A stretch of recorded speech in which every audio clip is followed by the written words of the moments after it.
할렐루야. 자,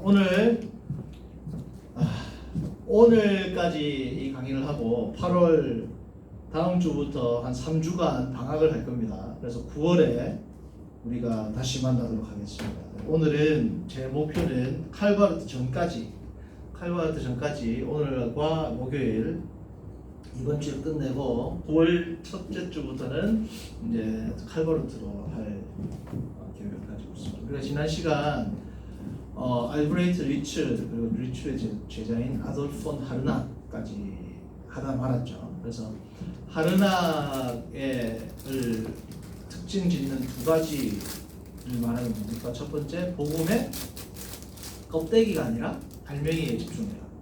그것은 성경신학자로 말하면 독일의 루돌프 불트만과 같은 전제를 가지고 있다라고 말씀드렸죠. 첫 번째 중요한 축이 이것이고, 또 한쪽은 뭐냐?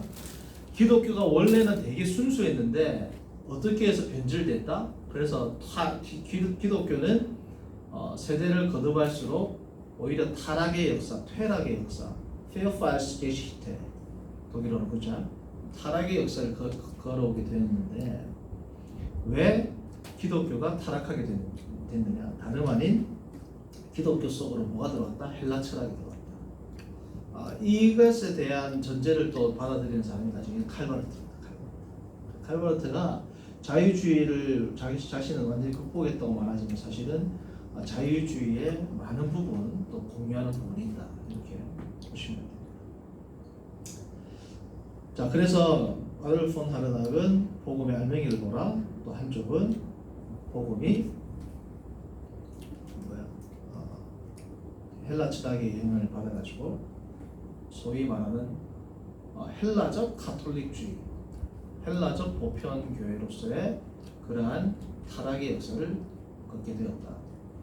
그렇기 때문에 원래 가장 순수했을 때는 언제나 AD 1세기, 그것도 AD 1세기 중에서도 예수님 때가 그때가 복음이랍니다. 그때가 그 이후로부터 복음이 어떻게 점차적으로 변질되는 겁니다.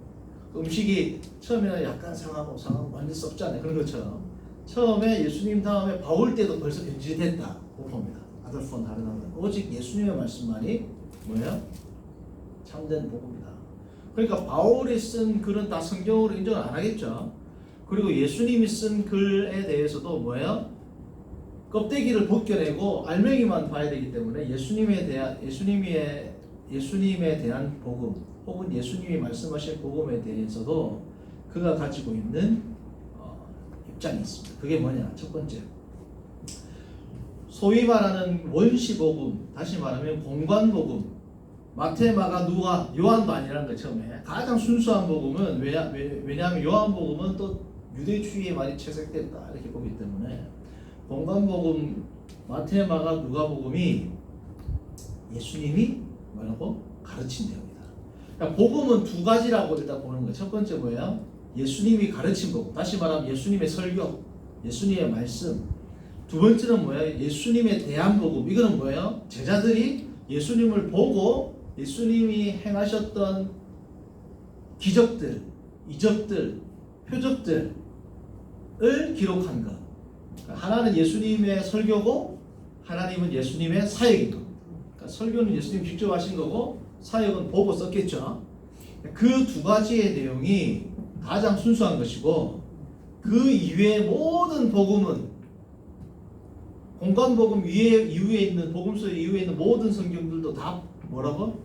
덧붙여진 것이다. 심지어 그러므로 뭐예요? 기독교의 변질은 교리에서 발견될 수 있어요, 없어요? 없죠. 왜 없어요? 교리라는 것은 성경이 완성되면서부터 차츰차츰 뭐예요? 발전하고 체계화되고 만들어지는 거거든요. 이 교리라는 것은 사실은 이단이 오면서 이단에 대한 방어를 하면서 더 이제 구체화되고 발달을 하게 됩니다. 속사도 시대부터 교리가 발전되지만 진정한 발전은 속사도 이후에 변증가들, 속사도의 제자들이라고 할 수 있는 변증가들 AD 2세기 정도 돼서 그때부터 이제 쫙 발전을 하거든요. 그러니까 이미 그때 발전하는 것 자체가 뭐라고? 타락의 역사라는 거예요. 그러니까 교리에서 당연히 발견할 수가 없죠. 우리는 타락했는데 이미 교리가 체계화되는 순간. 두 번째, 중세 금욕주의, 중세에서 금욕을 한다고 해서 발견될 수 있는 것도 아닙니다. 이미 중세 교회는 다 타락했기 때문에. 심지어 뭐라고? 바울의 글에서도 순수한 복음은 발견될 수 없다. 그뿐 아니라 참된 복음은 예수님이 가르친 복음과 또 뭐예요? 하나는 예수님에 대한 복음이죠. 사역. 그 중에서도 예수님이 가르친 복음이 진짜 그 복음이 알맹이 중에 알맹이라는 거예요. 왜냐하면 자, 예수님이 가르친 복음, 예를 들면 산상수훈이라든지 뭐 천국 비유라든지 예수님이 가르친 복음이 있죠. 그 복음은 예수님의 뭐예요? 인격과 가르침에서 그 복음이 나타나는 거죠. 예수님의 인격, 거룩함. 이것은 어디에 영향을 받은가요? 알브레이트 리츠를 보면 탁월한 도덕 선생으로 봤잖아요. 그죠? 예수님을 탁월한 도덕적인 삶, 그러한 삶을 추구했던 예수님의 인격과 가르침에서 복음의 정수가 나타나고, 때문에 예수님의 이 인격과 가르침은 뭐예요? 단순하다는 거예요. 단순하고 심플하고 풍부. 산성수훈 같은 건 얼마나 단순해요. 이 안에 풍부한 내용이 있다. 자, 그런데 또 하나는 뭐예요? 예수님에 대한 복음이죠. 이건 제자들이 예수님을 보고 기록한 겁니다. 자, 이것도 참된 복음이긴 하지만 뭘 유의해야 된다? 껍데기를 벗겨내야 된다. 그 껍데기를. 우리 지난 시간에 껍데기를 벗겨내고 알맹이에 주중해야 했죠. 자, 뭐냐? 이것은 루돌프 볼트만이 신약 성경을 볼 때 입장하고 거의 같다고 보면 똑같다 보면 돼요. 루돌프 볼트만이 성경 해석을 할 때 성경을 특별히 신약 성경을 볼 때 어떻게 해야 된다고 했어요? mytholization. 우리말로 하면 비신화화를 해야 된다고 했습니다. 그죠? 왜 AD 1세기의 사람들은 신화가 그들의 삶을, 그들의 세계관을 규정하고 있었기 때문에 이 신화를 벗겨내야지 그 안에 있는 참된 의미가 나온다는 거예요. 자, 마찬가지로 제자들이 예수님에게 신적이고 기적적인 것을 부여하기 위해서, 이해됩니까? 예수님에게, 그래서 루돌프 볼트만은 뭐라고 하냐면, 교회에서 원래 예수님이 가르친 복음이 있는데 교회에서 예수님을 어떻게 해요? 신적인 사람으로, 신적인 존재로 덧붙인 게 뭐냐면 부활 이야기, 기적 이야기 이런 거라죠. 그러니까 그런 것들 싹 벗겨야 된다는 겁니다. 마찬가지로 루돌프 볼트만과 같은 입장입니다. 예수님께 신적인 것이고 기적적인 것을 부여하려고 이적이라든지 귀신 이야기라든지 종말 내가 다시 구름을 타고 오리라고 이런 것들은 다 뭐예요? 예수님의 이 알맹이 예수님의 가르침인데 그것을 극대화시키고 신적인 존재로 부각시키기 위해서 붙였다는 거예요. 그러면 어떻게 해야 돼? 이거를 벗겨내야 돼요. 그래야지 뭐예요? 순수한 복음이 나온다는 겁니다. 알맹이가 나온다는 겁니다. 그래서 이것은 뭐야? 복음을 가르치기 위한 틀이기 때문에 이 틀에게 함몰되면 이 틀 안에 있는 진정한 가르침을 뭐라고? 발견해내야 된다. 그게 이 사람들한테 누구야? 아돌프 폰 하르낙의 지금 기본적인 입장입니다. 자, 그래서 하르낙은 뭐라고 하느냐? 예수님이 가르친 복음의 특징이 있다. 예수님께서 가르친 복음의 특징. 첫 번째, 하나님의 나라가 어디에 도래한다? 인간의 심령에 마음에 도래한다. 우리 인간이 다시 말하면 그 스승의 영향을 받았죠. 도덕적인 삶, 거룩한 삶, 깨끗한 삶, 꼭 뭐야? 예수님 안 믿는 사람들이 착하게 살면 되지 않은 것처럼 그런 거란 말이지. 예수님 하나님의 나라라는 것은 실제적인 하나님의 통치, 피조물을 다스리는 하나님의 통치, 온 세계를 다스리는 하나님의 통치, 이게 아니고 뭐야? 우리의 심령이 그냥 거룩하고 깨끗하고 선하게 사는 것, 이게 뭐라는 겁니까? 하나님 나라라는 거예요. 그리고 예수님이 가르친 복음의 두 번째 특징은 뭐냐면 하나님의 아버지 사랑, 하나님의 사랑을 강조했다. 이렇게 인간을 사랑한다는 사랑. 세 번째 뭐야? 그러므로 인간의 영혼은 무한한 가치를 가지고 있다. 왜? 하나님이 사랑하는 존재이기 때문에. 휴머니즘적인 요소가 이 성경이랑 만나는 겁니다. 그렇죠? 왜? 휴머니즘이 자유주의 신학의 기본 토대잖아요. 그렇죠? 계몽주의와 같은 거. 그게 뭐예요?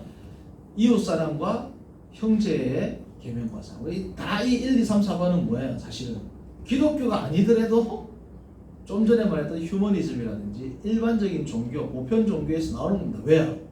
자유주의 신학의 특징이 기독교는 다른 one of many religions, 많은 종교 가운데 하나이기 때문에 이 보편 종교에서 다루고 있는 이러한 내용들을 기독교도 다루고 있는 겁니다. 생각나시죠? 생각 안 나시면 앞에 다른 누구야? 알브레히트 리츠, 슐라이마하 이런 강의 읽으면 나온다고. 그러니까 보편 종교 여러 있는 이 종교 가운데 하나이기 때문에 그 종교들에서 다루고 있는 내용과 같은 내용을 다루는 겁니다. 성경이라는 틀로 가르칠 뿐이지 같은 내용을 가르칩니다. 그러므로 하르나게에 있어서 기독교의 본질은 뭐냐? 첫 번째, 교리가 없다. 왜? 교리가 있으면 돼야 안 돼.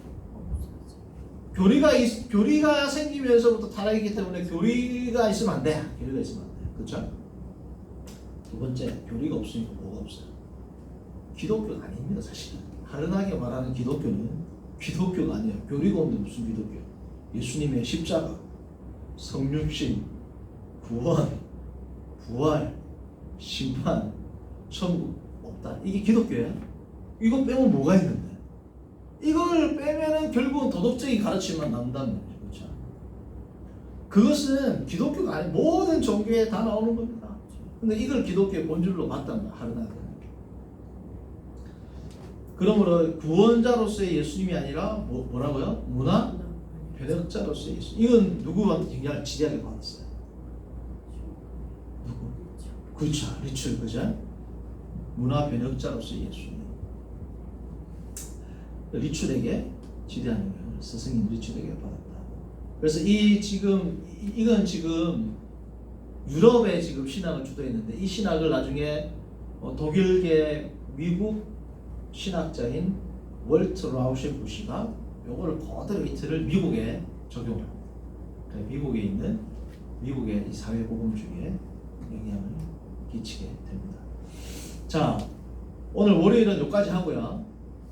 이제 목요일 날은 뭘 하느냐? 신정통주의를 들어갈 겁니다. 신정통주의를 들어가는 어디까지 들어가느냐? 배경까지. 그래서 신정통주의의 아버지이자 20세기 최고의 신학자로 추앙받는 누구예요? 칼바르트. 지금도 전 세계의 뭡니까? 개신교는 거의 칼바르트의 우산 아래 있습니다. 거의 뭐 발티안, 영어로 발티안이라고 봐도 무방할 정도로, 특히 개혁주의라고 표방하는 많은 신학자들도 바르트의 영향을 따를 뿐 아니라 바르트를 지지하는 사람들이 많아요. 거의 20세기, 지금 21세기까지도 칼바르트의 영향은 지금도 가장 강력한 신학 가운데 하나다. 그렇게 보시면 되니까 칼바르트 이전까지 칼바르트가 만들어낸 처음으로 칼바르트가 주장한 신정통주의 신학이라는 걸 칼바르트가 주창하거든요.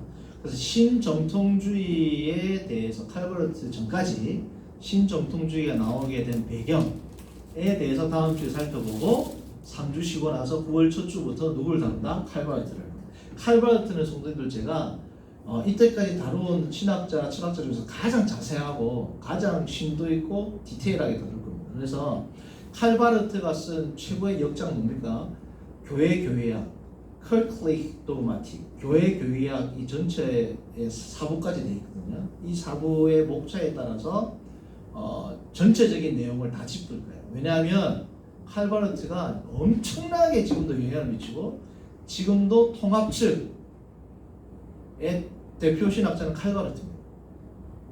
그리고 뭐 이 칼바르트 신학은 나중에 뭐 감리교 뭐 어쨌든 요즘에 주도한 신학 운동이 뭐예요? WCC 신학 연합 운동, 가톨릭과의 대화, 다 이거에 대한 가장 큰 영향은 누가 행사하느냐? 칼바르트입니다. 그래서 칼바르트는 제가 깊이 다룰 수밖에 없어요. 왜냐 우리 개혁주의한테도 엄청나게 많은 과제를 던지는 신학자이기 때문에. 그래서 칼바르트는 제가 신학 서론을 할 때 예를 들면 칼빈이나 우리 개혁주의 신학자들은 이름을 언급하지 않아서 그렇지 계속 결국은 칼빈이나 헤르만 바비크나 우리가 가지고 있는 개혁주의 신학자에 대한 신학을 계속 언급을 하잖아요. 그거를 빼고는 가장 그래도 많이 다루게 될 신학자가 칼바르트고, 성도님들도 이 부분에 대해서는 집중해서 잘 들으셔서 우리의 가운데 정말 듣다 보시면 엄청나게 많은 영향, 그리고 교회에서도 이런 이야기, 이런 내용의 대화가 많이 일어납니다. 우리 몰라서 그렇지. 뭐 그런 것들에 대해서 9월 달부터 이제 칼바르트를 할 때 다루게 될 것입니다. 네, 오늘 이상입니다.